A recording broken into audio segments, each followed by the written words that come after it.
एक घने जंगल में अप्पू नाम का एक नन्हा हाथी रहता था। अप्पू दूसरे हाथी के बच्चों से थोड़ा अलग था। उसके कान बहुत बड़े थे, इतने बड़े कि चलते समय जमीन से लगते थे। जंगल के दूसरे जानवर उसे देखकर हंसते थे। बंदर उसे छतरी कान कहकर चिढ़ाते, तो खरगोश उसके पीछे पीछे कानों पर कूदने की कोशिश करते। अप्पू को ये सब बिल्कुल अच्छा नहीं लगता था। वो अक्सर अकेले बैठकर सोचता कि काश उसके कान भी बाकी हाथियों की तरह सामान्य होते। वो बहुत उदास और अकेला महसूस करता था। अप्पू अपना ज्यादातर समय तालाब के किनारे बैठकर आसमान में उड़ते पंछियों को देखने में बिताता था। वो उनकी आजादी से बहुत प्रभावित होता था। कैसे वे पंख फैलाकर हवा से बातें करते हुए कहीं भी चले जाते थे। वो भी उनकी तरह ऊंचे बादलों को छूना चाहता था, पूरी दुनिया को ऊपर से देखना चाहता था।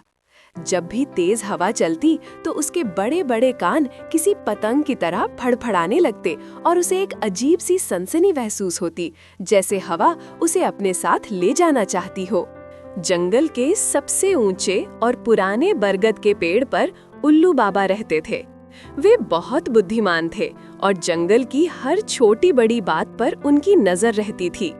उन्होंने कई दिनों से अप्पू की उदासी और उसकी आसमान की ओर लगी टकटकी को देखा था। वे समझ गए थे कि ये नन्हा हाथी अपने दिल में कोई गहरा सपना छिपाए हुए हैं।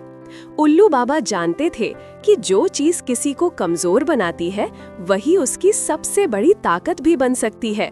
बस उसे सही नजरिए से देखने की जरूरत होती है। एक शाम जब अप्पू फिर से उदास बैठा था, उल्लू बाबा उड़कर उसके पास आए। उन्होंने अपनी गंभीर आवाज में कहा, अप्पू, तुम अपने इन कानों को लेकर इतने दुखी क्यों रहते हो? क्या तुम जानते हो कि जो चीज तुम्हें सबसे अलग बनाती है वही तुम्हारी सबसे बड़ी पहचान भी बन सकती है? अप्पू ने हैरानी से उल्लू बाबा की ओर देखा। आज तक किसी ने उसके कानों के बारे में ऐसी बात नहीं की थी। उसकी आंखों में एक नई उम्मीद की किरण जगी। वो जानना चाहता था कि उल्लू बाबा क्या कहना चाहते हैं। उल्लू बाबा ने अपने पंख फैलाते हुए समझाया, देखो अप्पू, जैसे मैं इन पंखों से हवा को पकड़कर उड़ता हूँ, शायद तुम अपने इन बड़े कानों से ऐसा ही कुछ कर सकते हो। ये साधारण कान नहीं है, ये तुम्हारे पंख हैं। कोशिश करो, हवा को महसूस करो और उसे अपने कानों में भरने दो। हवा तुम्हारी दोस्त है, उसे अपनी ताकत बनाओ। उल्लू बाबा की बातें अप्पू के मन में घर कर गईं। क्या ये सच हो सकता था? क्या उसके कान सच में पंख बन सकते थे? ये विचार ही रोमांचक था। अगले दिन अप्पू पास की एक छोटी पहाड़ी पर चढ़ गया। पहले तो उसे डर लगा, लेकिन उल्लू बाबा की बातें उसके कानों में गूंज रही थीं। उसने गहरी सांस ली और अपने बड़े बड़े कानों को पूरी तरह फैला दिया। उस दिन हवा भी तेज चल रही थी। जैसे ही हवा का एक झोंका आया, उसने अप्पू को पीछे की ओर धकेला। अप्पू ने पहली बार अपने कानों में हवा की इतनी ताकत महसूस की। उसे लगा जैसे कोई अदृश्य शक्ति उसे ऊपर उठाने की कोशिश कर रही हो। ये एक नया और अनोखा एहसास था। उत्साह से भरकर अप्पू ने पक्षियों की नकल करते हुए अपने कानों को फड़फड़ाना शुरू कर दिया, लेकिन ये बहुत अजीब लग रहा था। उसके कान भारी थे और वो उन्हें ठीक से हिला भी नहीं पा रहा था। वो बस जमीन पर धूल उड़ा रहा था। नीचे खड़े दूसरे जानवर उसे देखकर फिर से जोर जोर से हंसने लगे। देखो, हाथी उड़ने चला, एक लंगूर ने मजाक उड़ाया। अप्पू का चेहरा शर्म से लाल हो गया और उसका सारा आत्मविश्वास डगमगाने लगा। उसे लगा कि ये एक मूर्खतापूर्ण विचार था। अप्पू निराश होकर बैठने ही वाला था कि तभी उसे उल्लू बाबा की आवाज सुनाई दी। अप्पू, रुको, तुम हवा से लड़ रहे हो, तुम्हें उसके साथ एक ताल बनानी है। अपनी आंखें बंद करो और हवा के संगीत को सुनो। जब हवा ऊपर उठे तो तुम भी अपने कान ऊपर करो, जब वो नीचे जाए तो तुम भी नीचे करो। उल्लू बाबा ने उसे समझाया कि उड़ना केवल ताकत का खेल नहीं, बल्कि समझ और तालमेल का भी खेल है। अप्पू ने एक बार फिर हिम्मत जुटाई। अप्पू ने अपनी आंखें बंद कर लीं। उसने बाकी सब आवाजों को अनसुना कर दिया और सिर्फ हवा की सरसराहट पर ध्यान लगाया। उसे हवा एक लय में बहती हुई महसूस हुई। उसने उसी लय के साथ धीरे धीरे अपने कानों को ऊपर नीचे करना शुरू किया। इस बार ये अलग था। उसे भारीपन महसूस नहीं हो रहा था, बल्कि एक अजीब सी हल्कापन महसूस हो रहा था। ऐसा लग रहा था जैसे उसके कान और हवा एक होकर नाच रहे हों। उसका पूरा शरीर उस लय में झूमने लगा। और फिर एक चमत्कार हुआ। जैसे ही अप्पू ने एक तेज झोंके के साथ अपने कान पूरी ताकत से ऊपर उठाए, उसके पैर जमीन से कुछ इंच ऊपर उठ गए। सिर्फ एक पल के लिए, लेकिन वो हवा में था। उसने आंखें खोली तो खुद को हवा में तैरता पाया। वो इतना हैरान और खुश हुआ कि तुरंत संतुलन खोकर धड़ाम से नीचे गिर गया। लेकिन उसे चोट नहीं लगी, क्योंकि उसका दिल खुशी से उछल रहा था। उसने ये कर दिखाया था। वो सच में उड़ सकता था। उस दिन के बाद अभ्यास अप्पू की दिनचर्या बन गया।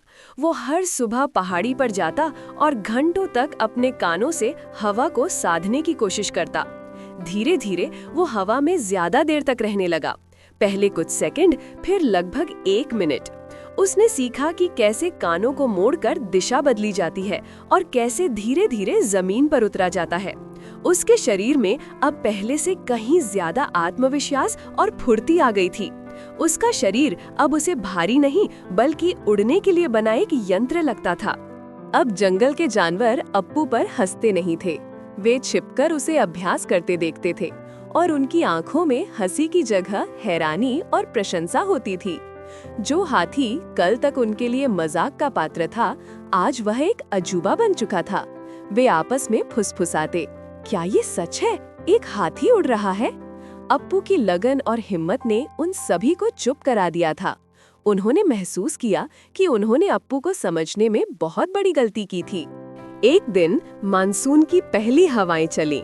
आसमान में घने बादल थे और हवा में एक नई शक्ति थी। अप्पू को लगा कि आज का दिन ही सही मौका है अपनी पहली लंबी उड़ान भरने का। उल्लू बाबा ने भी उसे प्रोत्साहित किया।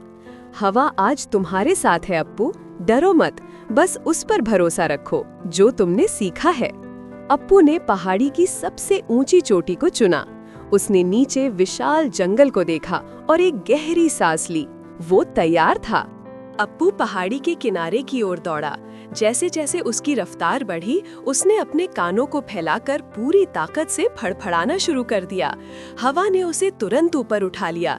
वो किनारे पर पहुंचकर रुका नहीं, बल्कि उसने एक लंबी छलांग लगा दी और खुद को हवा के हवाले कर दिया। एक पल के लिए सब कुछ शांत हो गया। वो न नीचे जा रहा था, न ऊपर जा रहा था। वो बस हवा में तैर रहा था, अपनी नियति को स्वीकार कर रहा था। फिर हवा के एक शक्तिशाली झोंके ने उसे पकड़ लिया और ऊपर उठा लिया।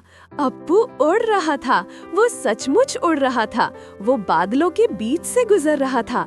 नीचे जंगल एक हरे कालीन जैसा लग रहा था। ये एहसास इतना अद्भुत था कि अप्पू खुशी से चिंगाड़ उठा।